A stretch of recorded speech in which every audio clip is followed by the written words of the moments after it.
Hello friends, মিঠুর পাকশালায় আপনাদের সবাইকে স্বাগত। আজ আমি এখানে গোটা ছোলা দিয়ে একটা ভীষণই হেলদি ও টেস্টি রেসিপি আপনার সাথে শেয়ার করছি। তো সেই জন্য এখানে এই ছোলাটাকে আমি প্রায় 3 ঘন্টা আগে ভিজিয়ে রেখেছিলাম। ডালটা এখন খুব ভালো মতো ভিজে গেছে। এখানে আমি গোটা ছোলা নিয়েছি, ওই সাথে দেখুন 2 টুকরো আদা নিয়েছি, 2 কাঁচা লঙ্কা নিয়েছি। এরপর এই ছোলাটাকে খুব ভালো করে একটু পেস্ট করে নিচ্ছি। তার সাথে জলও দিলাম প্রায় 4 চামচ মতো। তো জল দিয়ে এটাকে খুব ভালো করে পেস্ট করে নিয়েছি। এরপর পুরো পেস্টটাকে একটা পাত্রে ঢেলে নিচ্ছি।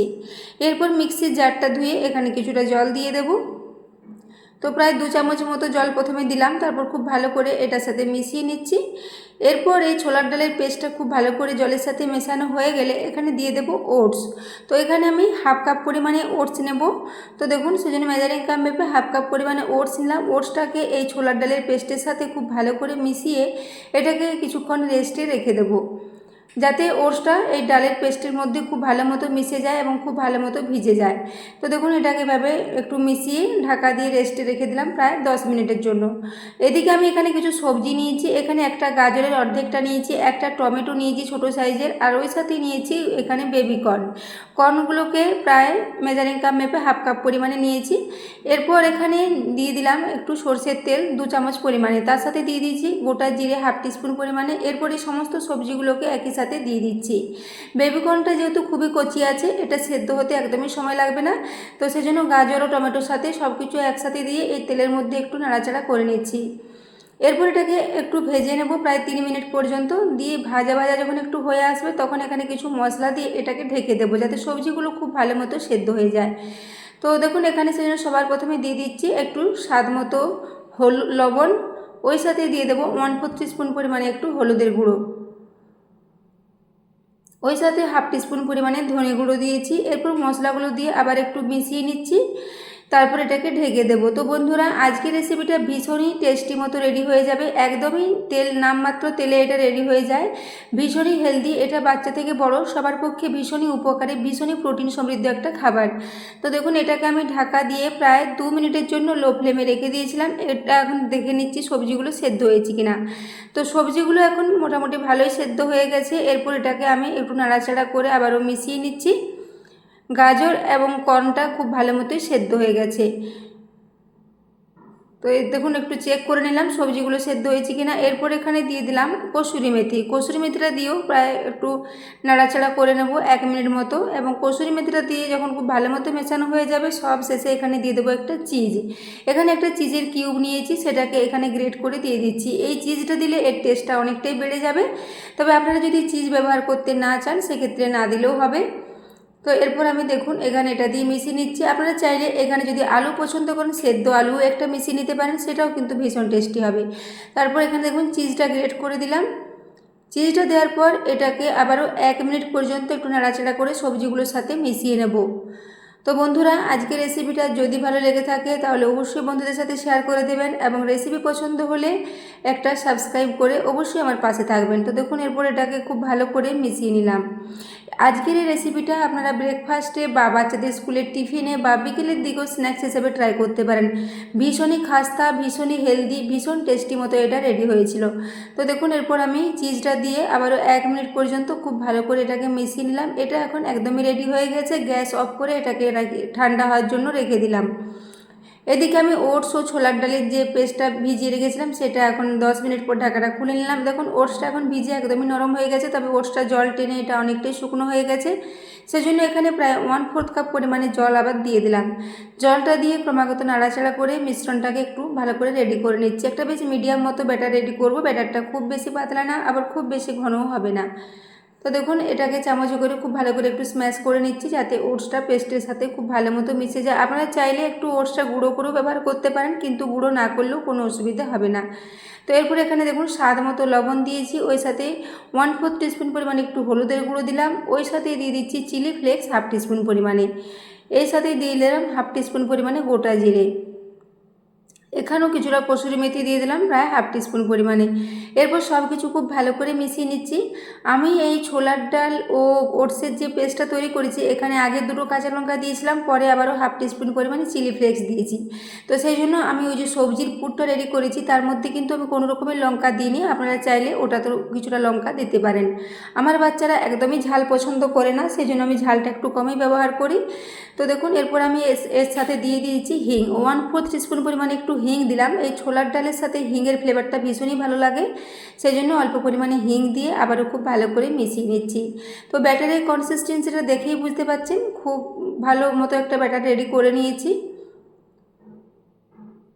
তো দেখুন ব্যাটারটা খুব বেশি পাতলাও হয়নি আবার খুব বেশি ঘনও হয়নি, এরকম একটা ব্যাটার রেডি করে নিতে হবে। এদিকে গ্যাসে আমি একটা বেশ ভারী কড়া বসিয়ে দিয়েছি। তো কড়াটার মধ্যে তেল নিয়ে নিলাম প্রায় 2 চামচ পরিমাণে এখানে অলিভ অয়েল দিয়েছি। তেলটাকে একটু খুব ভালো করে গরম করে নেব। তারপর উপর থেকে এখানে ছড়িয়ে দিলাম কিছুটা সাদা তিল। তিল দিলে যেমন দেখতে ভালো লাগে তেমন খেতেও টেস্টটা ভীষণই ভালো হয়। তো এরপর ওই যে ব্যাটারটা রেডি করে রেখেছি অর্ধেকটা পরিমাণে ব্যাটার প্রথমে এখানে দিয়ে দিচ্ছি। ব্যাটারটা প্রথমে অর্ধেকটা দিয়ে এটাকে একটু গোল করে ছড়িয়ে নেব। এরকম একটা ভারী কড়া হলে রেসিপিটা তৈরি করতে সুবিধা হয়, যেহেতু এটাকে লো ফ্লেমে কিছুক্ষণ রেখে রান্না করতে হবে, সেই জন্য নিচের দিকটা যাতে পুড়ে না যায় সেই জন্য একটা ভারী যুক্ত ফ্রাই প্যান বা ভারী কড়াই বসিয়ে দিলে রেসিপিটা তৈরি হতে সুবিধা হবে। তো এরপর আমি দেখুন এটাকে একটু গোল করে ছড়িয়ে নিচ্ছি। এইভাবে এটাকে গোল করে ছড়িয়ে নেব। তারপর ওই যে সবজির পুরটা রেডি করে রেখেছি সেটা এখানে দিয়ে দেবো। তবে এইভাবে দেখুন হাতার সাহায্যে খুব ভালো করে এটাকে গোল করে একটু সেট করে নিয়েছি।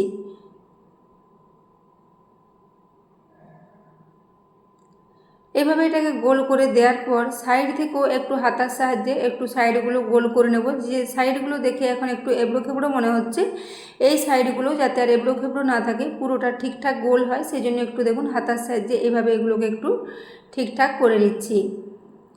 এইভাবে হাতার সাহায্যে একটু ঠিকঠাক করে নিলে এটা আকৃতিটা ঠিকঠাক গোল মতো রেডি হবে। তো দেখুন এইভাবে এটাকে রেডি করে নেওয়ার পর ওই সবজির পুরটা দিয়ে দেবো, কিন্তু তার আগে এটাকে একটু উপরটা যাতে শুকনো হয়ে যায় সেই পর্যন্ত অপেক্ষা করব। তো ঢাকা দিয়ে প্রায় 1 থেকে 1.5 মিনিটের জন্য রেখে দিয়েছিলাম। এখন উপরটা কিছুটা শুকিয়েছে, পুরোপুরি শুকোয়নি। তো এরপর আমি দেখুন ওই যে পুরটা রেডি করেছি সেই পুরটা এখানে পুরোটাই দিয়ে দেবো যতটা রেডি করেছিলাম। তো বন্ধুরা আজকের রেসিপিটা আপনাদের কেমন লেগেছে অবশ্যই একটা কমেন্টে জানাবেন, এবং রেসিপি ভালো লাগে থাকলে অবশ্যই একটু সাবস্ক্রাইব করে পাশে থাকবেন, এবং রেসিপি পছন্দ হলে একটা লাইক করতে ভুলবেন না। তো দেখুন এরপর আমি পুরো পুরটা এভাবে মাঝ বরাবর দিয়ে দেবো। তারপর হাতে করে মাঝ বরাবর চারিদিকটাতে খুব ভালো করে এটাকে একটু ছড়িয়ে নেব। আপনারা চাইলে চামচ বা হাতার সাহায্যেও কাজটা করে নিতে পারেন। আমি এটাকে হাতে করে এইভাবে করে নিচ্ছি যাতে প্রত্যেকটা জায়গায় পুরটা সমানভাবে থাকে, সেই জন্য আমি হাতে করে এটাকে একটু গোল করে এইভাবে ছড়িয়ে নিলাম। এইভাবে এটাকে গোল করে ছড়িয়ে নেব। তারপর ওই যে বাকি ব্যাটারটা রেখেছি সেই ব্যাটারটা দিয়ে এটাকে একটু ঢাকা করে দেব। তো বন্ধুরা আজকের রেসিপিটা ভীষণ টেস্টি মতো রেডি হয়েছিল। এটাকে আপনারা বাড়িতে অবশ্যই একবার ট্রাই করবেন, এবং ট্রাই করলে রেসিপি কেমন হয়েছে জানাতে ভুলবেন না। এরপর দেখুন উপর থেকে ব্যাটারটা দিয়ে দিচ্ছি। আজকের এই রেসিপিটা আপনারা চাইলে যে কোনো ধরনের চাটনির সাথে সার্ভ করতে পারেন, কিন্তু এটা চাটনি ছাড়াই ভীষণ টেস্টি লাগবে, যেহেতু এখানে এই সবজিটা দেওয়া আছে মাঝখানে, এবং উপর ও নিচ দুদিকটাই খুব খাস্তা ও মুচমুচে মতো ফ্রাই হয়ে যাবে। যেহেতু ছোলার ডাল দেওয়া আছে ওটসের সাথে, সেজন্য এটা ভীষণ খাস্তা মতো ফ্রাই হবে, এবং এটা একদম লো ফ্লেমে একটু সময় নিয়ে ভাজতে হবে, তাহলে উপর ও নিচ দুদিকটাই ভীষণ খাস্তা মতো রেডি হয়ে যাবে। তো দেখুন ব্যাটারটা পুরোপুরি ভালো করে একটু ছড়িয়ে নিয়েছি হাতের সাহায্যে। এইভাবে সাইডগুলো হাতার সাহায্যে আবার একটু গোল করে ঠিক করে নিচ্ছি। যে দিকটাতে একটু বেশি পরিমাণে ব্যাটার পড়ে গেছে সেই দিকটাকে এভাবে একটু ঠিক করে নিলাম। এরপর উপর থেকে আবারও কিছুটা সাদা তিল ছড়িয়ে দিচ্ছি প্রায় হাফ টিস্পুন পরিমাণে। এরপর এটাকে ঢাকা দিয়ে রেখে দেবো একটু শুকিয়ে যাওয়া পর্যন্ত, প্রায় 3 মিনিট পর্যন্ত লো ফ্লেমে ঢাকা দিয়ে রেখে দিয়েছিলাম। এখন দেখুন উপরটা অনেকটাই শুকিয়ে গেছে। এরপর উপর থেকে আমি আবারও 1 চা চামচ পরিমাণে অলিভ অয়েল ছড়িয়ে দিচ্ছি। আমি রেসিপিটা অলিভ অয়েলে রেডি করেছি, আপনারা ঘি বা বাটার যে কোনো কিছু দিয়ে এটাকে রেডি করতে পারেন। এরপর দেখুন একটা হাতার সাহায্যে এভাবে এটাকে উল্টে নেব। এখন নিচের দিকটা ভীষণ ভালো মতো শুকিয়ে গেছে এবং উপরটা অনেকটাই ভালো শুকিয়েছে। এরপর দেখুন এটাকে উল্টে নিচ্ছি। তো দেখতেই পাচ্ছেন নিচের দিকটা কতটা ভালো মতো ভাজা হয়েছে এবং ভীষণ খাস্তা মতো রেডি হয়েছে। এরপর সাইড থেকে আবারও 1 চা চামচ পরিমাণে তেল দিয়ে দিয়েছি। তারপর ঢাকা দিয়ে এটাকে আবারও প্রায় 4 মিনিট পর্যন্ত রেখে দিয়েছিলাম। এরপর এটাকে আমি কড়া থেকে তুলে নিচ্ছি। তো দেখুন দুদিকটাই খুব ভালো মতো শুকিয়েছে, হাতার সাহায্যে খুব সহজেই কড়াই থেকে উঠে আসছে, এবং সাইড থেকে দেখুন সবজির পুরটাও দেখা যাচ্ছে। তো বন্ধুরা আজকের রেসিপিটা কেমন লেগেছে অবশ্যই কমেন্টে জানাবেন। তো এরপরে দেখুন এটাকে একটু কেটে দেখিয়ে দিচ্ছি এবং সাইডগুলো দেখুন পুরে ভর্তি, ভীষণই হেলদি, ভীষণই টেস্টি, খাস্তা ও মুচমুচে মতো এটা রেডি হয়েছিল। এরপর আমি একটা ছুরির সাহায্যে এটাকে আপনাদের কেটে দেখিয়ে দিচ্ছি। এইভাবে পিস পিস করে কেটে আপনারা টিফিন বক্সে দিতে পারেন, যে কোনো ধরনের স্যালাডের সাথেও এটাকে সার্ভ করতে পারেন, ভীষণই ভালো লাগবে। এরপর দেখুন এটাকে একটু এভাবে কেটে নিচ্ছি। তো বন্ধুরা আজকের রেসিপিটা বাড়িতে অবশ্যই ট্রাই করবেন এবং রেসিপি কেমন লেগেছে কমেন্টে জানাতে ভুলবেন না। তো আজকের রেসিপিটা এতক্ষণ পর্যন্ত দেখার জন্য আপনাদের অশেষ ধন্যবাদ। আবারও চলে আসবেন নিত্য নতুন কোনো রেসিপি নিয়ে। ততক্ষণের জন্য সবাই সুস্থ থাকবেন, ভালো থাকবেন।